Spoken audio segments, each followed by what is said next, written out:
This video is brought to you by Sporlan, quality, integrity, and tradition.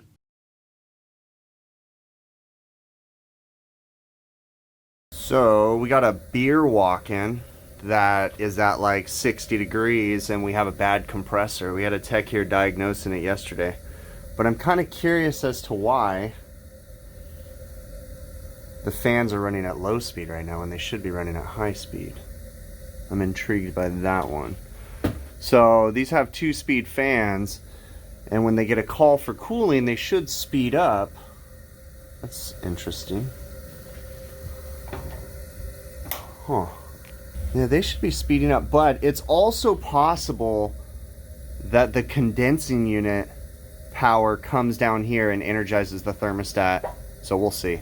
We'll jump on the roof. So this is our unit. It's an old cracked condensing unit, and we diagnosed it with a bad compressor yesterday. So we're going to confirm diagnosis and then proceed to change it if need be.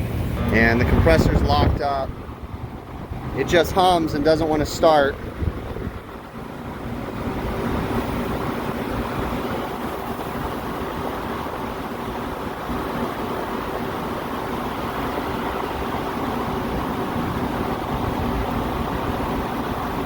Turn it off. So yeah, we're locked up. The compressor's not even hot. Let's check to see if we still have continuity. So we had it shut off all night. Yeah, there's something funky going on there. I think the overload's like partially tripped now. It was fine a minute ago. Yeah, it's weird, but all right, we're gonna go ahead and proceed with changing this guy. They put an isolation valve on the discharge line, and then of course you've got your receiver, but there's no isolation valve on the suction line. And I mean, so there's really no point. I might as well just recover the entire charge, because trying to isolate the discharge line and the receiver, you're hoping that the refrigerant's in there, but there's still going to be a crap ton down in the evaporators. So yeah, this is one of those things. We're just going to recover the whole charge. There's no point here.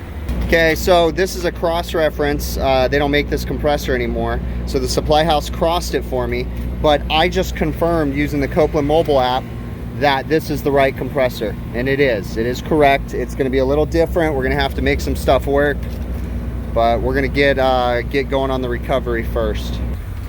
All right, we're purged all the way up to there. Scale's zeroed out. We're going to start recovering. This guy's open. Yep, we're running. It's going to take a little while. We'll start sanding everything up. So I sanded up what I thought I needed to unsweat. We're going to get rid of that suction dryer, put a new one in. Dryer over here. Sight glass is kind of foggy, so we'll probably replace that. I think I have one. We're just kind of waiting for the charge.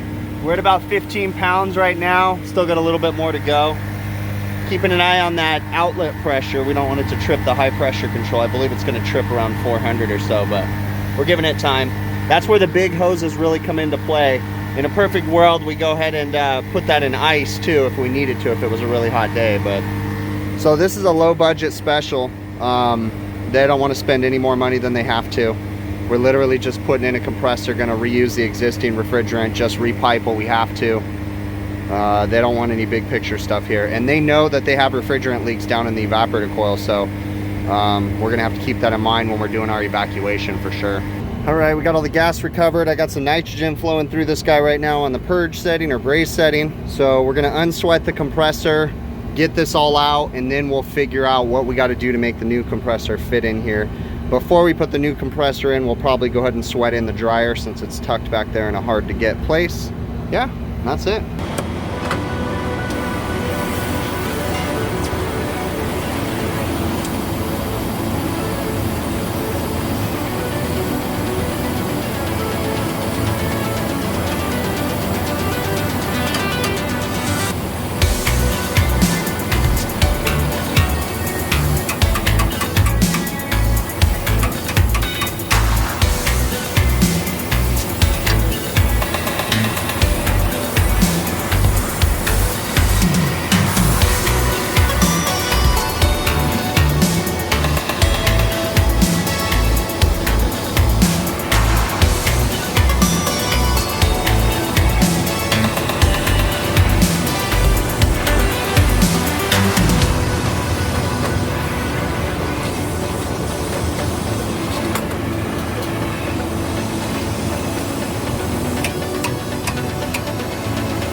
we got everything pulled out.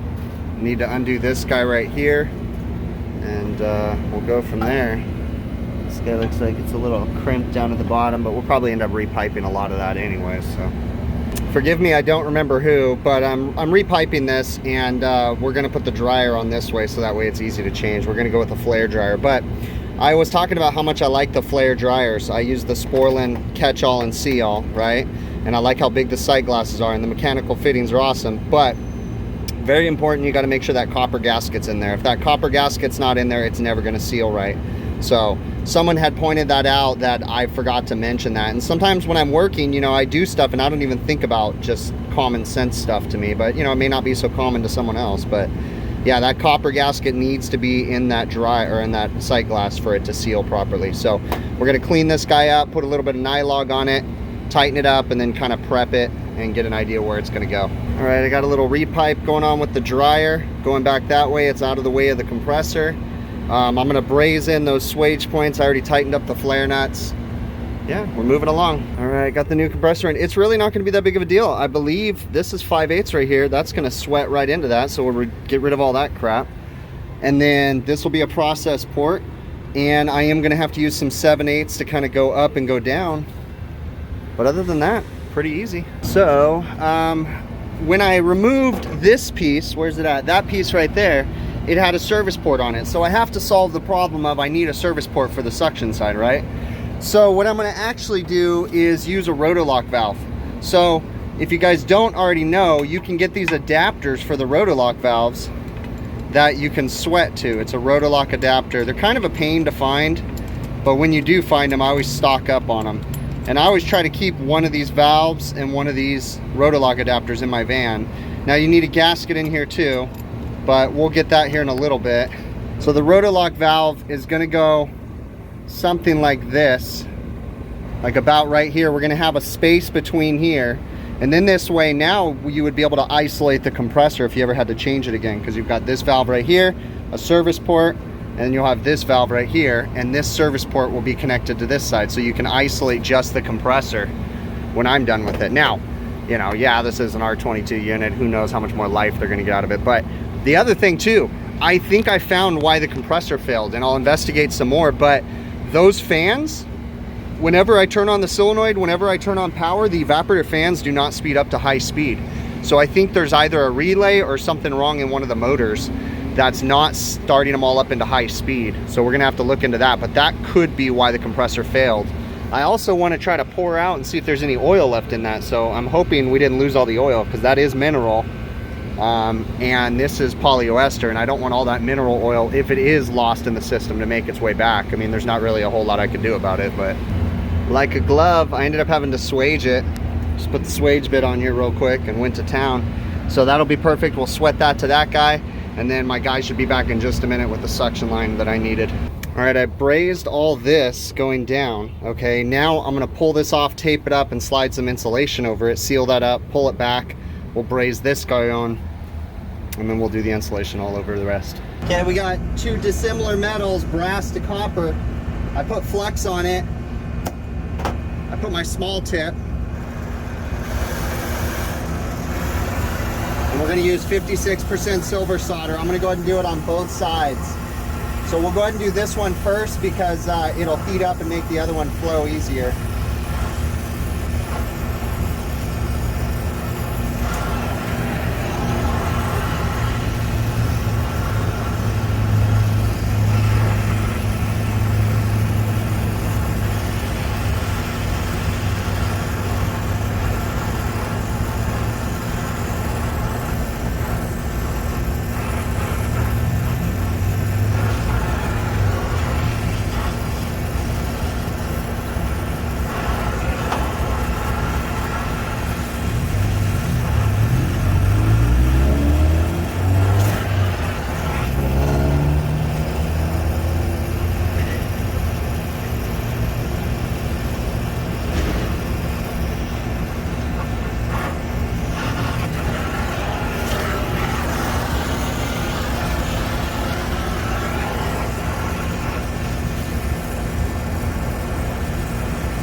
looks good.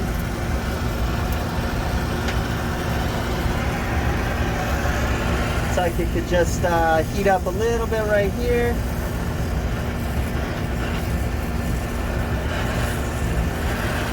Looks good.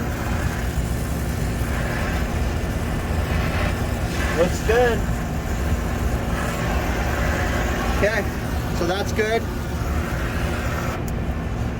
A little unconventional. Now, I did both of them because I didn't want the 56 to float down here and mess up that joint, so that's why I just did them both, even though this one only needed it on one side. So let's cool this guy off, blow it out with nitrogen, and then we'll try to finish everything up.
All right, we're in. I'm just cooling off the valve. Still got nitrogen flowing through it. And then we'll get the evacuation started. Put a little bit of Nylog on the Teflon O-ring, a little bit of Nylog on the nut, and then we're gonna tighten that guy on. And then, yeah, we're ready to pull the evacuation. So we didn't really measure it, but the oil looks like dirt, but there's a lot of oil in this compressor. So it's not out of oil, so I'm confident on that. So that's a good sign. So we're pouring the oil back in, but look at all the metal shavings in this. It's all full of metal shavings, so there's some kind of internal damage for sure. So I'm waiting for the evacuation, and this might not be a problem because it looks like they use temperature sensors on both sides of the expansion valve, and there is no temperature difference right now, so I wouldn't expect it to run. So there may not be a problem with these fan motors. We're gonna attempt to repair this. All in here, that's all oil, and it's dripping off that line, so we're gonna lay a braze on it and hope that that fixes the leak because it's not holding the vacuum very well. All right, I put a big fat goober on there, so hopefully that does something. That was the spot that was all oily. It's only, you know, you can only do so much on these things. All right, I pulled a halfway decent vacuum.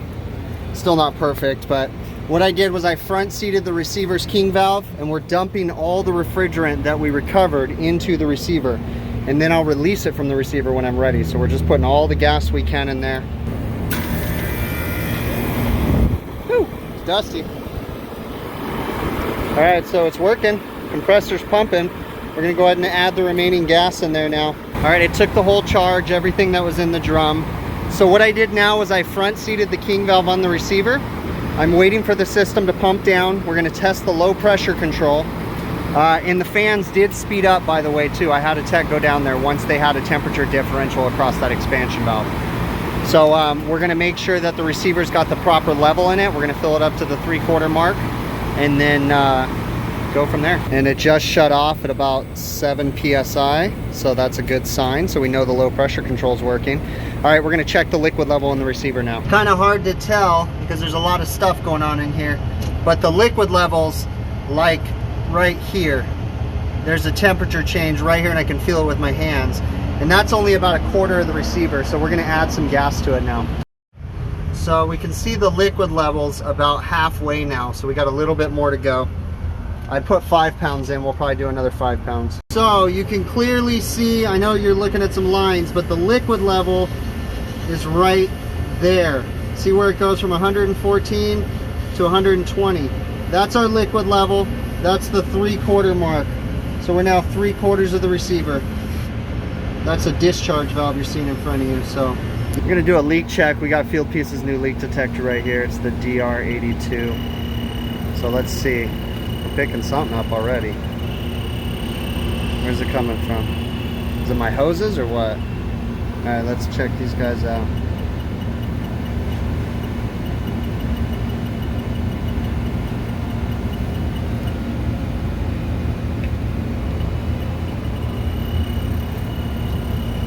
So I said in the beginning that this was kind of a budget compressor change out. You know, they didn't want to spend any more money than they had to.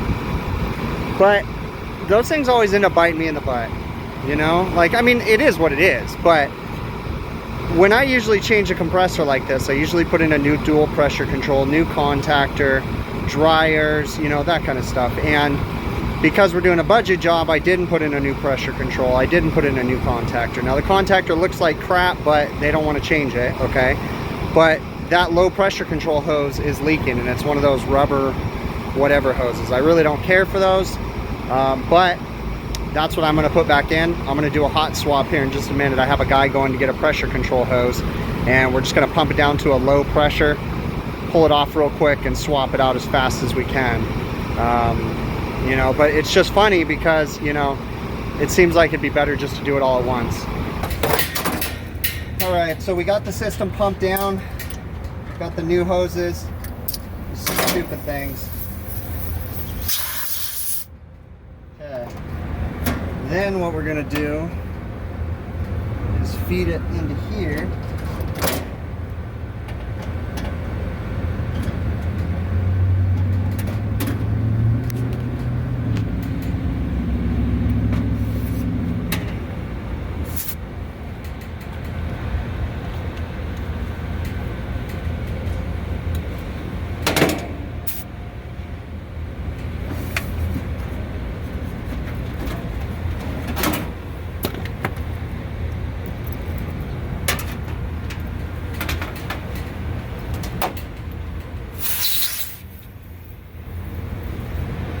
That's how you do that.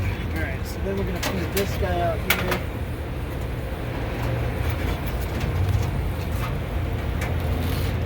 Like that.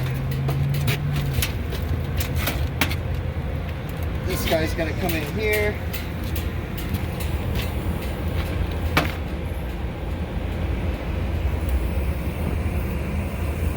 Little nylog right there. Lube up the surface.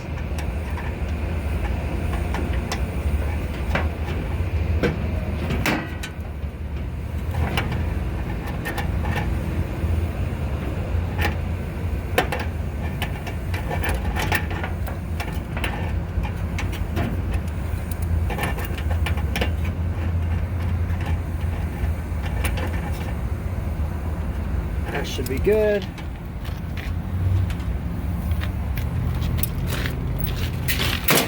Only thing I don't like about these silly hoses is there's so much slack left over. What do you do with all that? It's just kind of silly, but oh well. Okay, so same thing. We're gonna put just the tiniest bit of nylog right here. Spin it just for lubrication.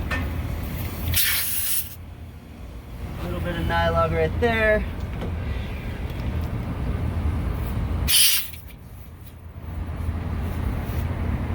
Easy as that.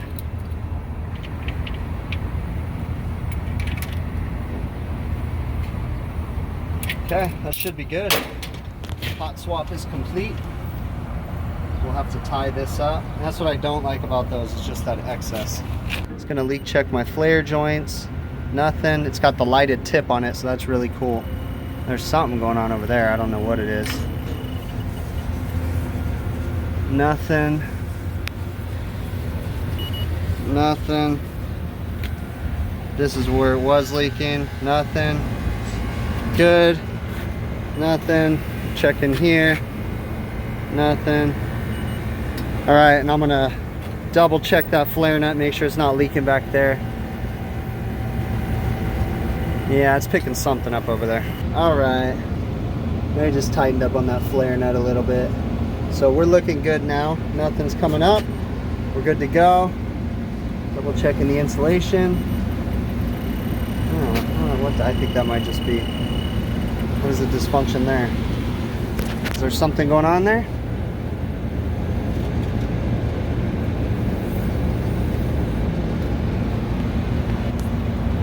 It was just this stupid cap right here. This thing, the packing, because I have it actuated, is leaking. You can actually see it right there.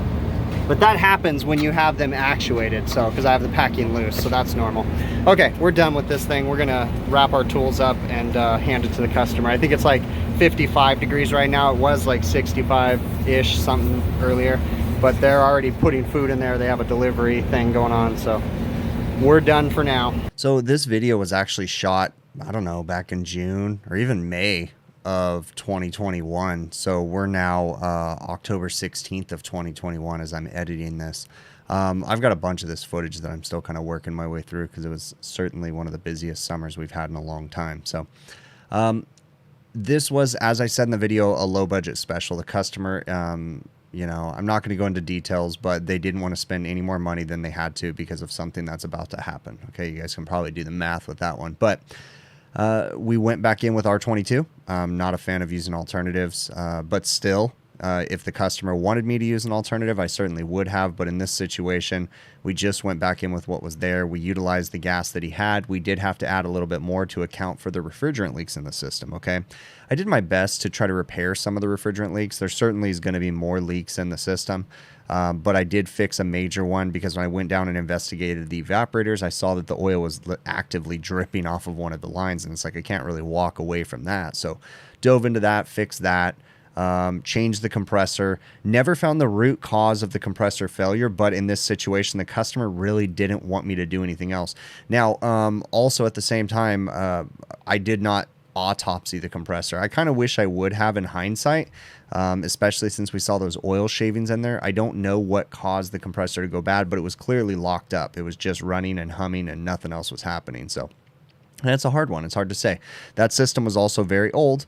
Doesn't do regular preventative maintenance. I mean, it was just beat up. You know, it's one of those things. But sometimes you just do what the customer wants to do. In this situation, I changed the compressor. We topped off the charge. I fixed a few leaks. I do want to point out, you know, those ROTOLOCK valves, those things are amazing. I love them. Whenever you have a service valve that's failed, sometimes it can be difficult to find actual service valves that bolt down to the units. And these ROTOLOCK valves, man, I use these all the time. I kind of make my own service valve.